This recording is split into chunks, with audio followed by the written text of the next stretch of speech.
Huwag nyo naman biguin.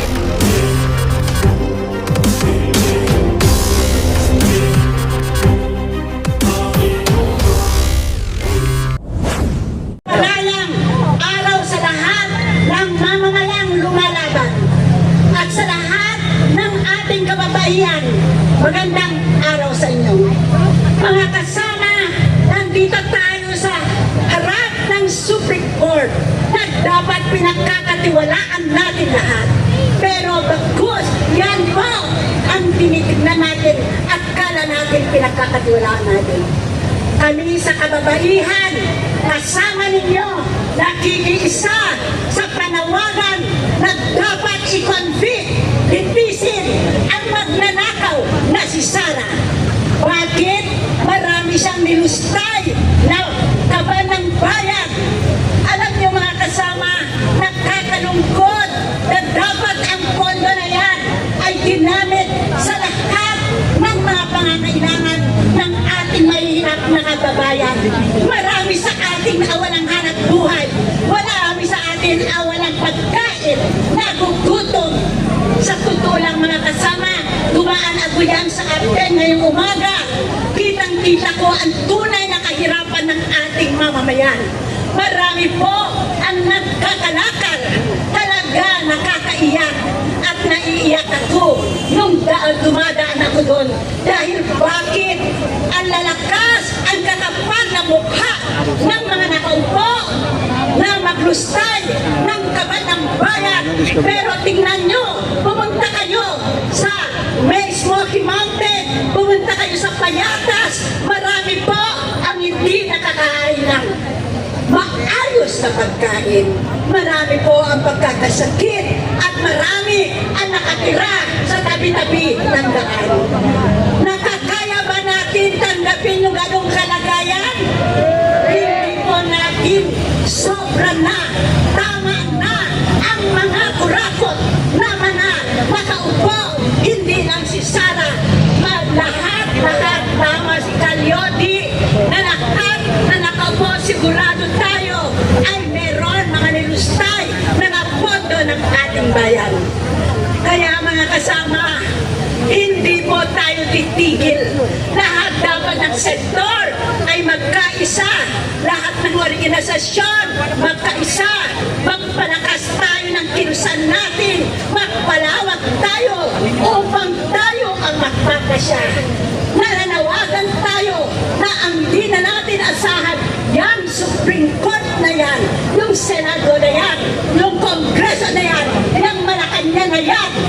Kailangan na natin ang maglilitis sa problemang ito na ninanakaw ang ating pondo ay ang ating mga mamamayan. Tama ba ako? Kailangan na natin malakas na boses, malakas na kilusan para itaga natin. Hindi tayo papayag sa ganitong sitwasyon na niloloko, sinisira ang ating kalayaan. Kaya ulit mga kasama, mga kababayan, kung mga media, ilagay nyo naman ang tamang paninindigan. Ilagay nyo naman sa media ang tamang panawagan. Huwag po tayo magpagamit sa nagbabayad ng mga media. Dahil marami yan, alam po natin, sa mga korporasyon, mayayaman nating mga nakaupo, maglalagay lang sila at akala nila sila ang tama. Tama pa rin ang mamamayan ng kasama. Malaki ang problema ng ating bayan, hindi ang korupsyon. Sistema ang problema natin, ang patuloy na pang-aapi, pagsasamantala sa hanay nating lahat. Kaya kailangan natin mag-isip na aksyon na mas mapataas sa pagrarani. Kailangan natin magpasya ng kakaraming mamamayan. Itigil na natin ang kalukuhan ng mga nakaupo. Itataga natin lahat. Hindi tayo papaya sa sistemang ito.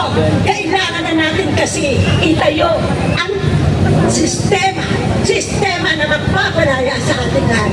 Sistema na para sa lahat ng ating mamamayan na lalong-lalo ang ating mahihirap. Kaya ang gobyerno ng mamayan iayos. Magandang tanghali, mabuhay tayong lahat. Ang patuloy lumalaban, tuloy po tayong lahat. Maraming salamat po. Sabi mo nga bro. Convict! Convict! Convict! Sara now!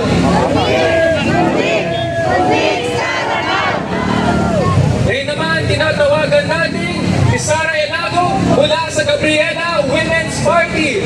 Marcos Singilin! Duterte Panagutin! Duterte Panagutin! Marcos Singilin! Duterte Panagutin! Mga kababayan, nandito tayo kasabay ng unback meeting ng Korte Suprema upang ipakita na ang sambayan ng Pilipino, ang mga kababaihan, iba't ibang sektor ay hindi lamang naghihintay, kundi naninindigan para sa pananagutan. Ipinakita natin na hindi tayo nagpahadlang sa naunang desisyon ng Korte Suprema hinggil sa impeachment trial ni Sara Duterte. Ipinakita natin na hindi tayo magpapahadlang sa ating paglaban para sa katotohanan at pananagutan.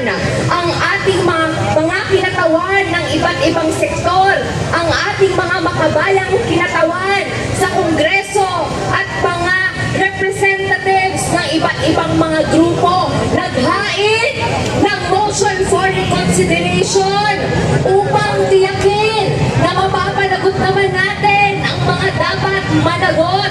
Hayaan ang Kamara na gawin ang kanilang mga constitutional duty pagdating sa proseso ng impeachment at tiyakin na hindi ma-archive ang impeachment, ang articles of impeachment para matiyak natin ang pananagutan dito sa ating bayan.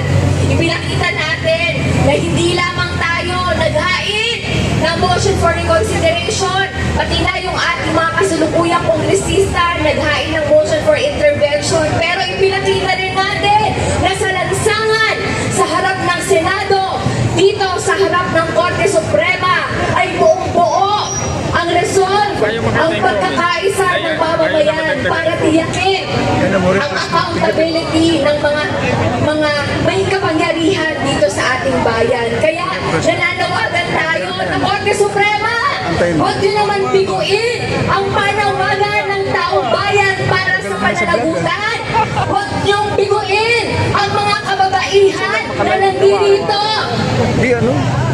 Tumigil muna sa kanilang kabuhayan o kanilang mga trabaho para ipakita sa inyo na nandito mga vendor sa palengke, mga nanay sa komunidad na naninindigan para sa maayos na paggamit ng pondo ng taong bayan para sa mga serbisyo at iba pang mga nararapat na mga pangangailangan na dapat tugunan ng ating pamahalaan. Ang pinag-uusapan kasi natin dito, lalo na ngayong Agosto, magsisimula na naman ang mga budget deliberations.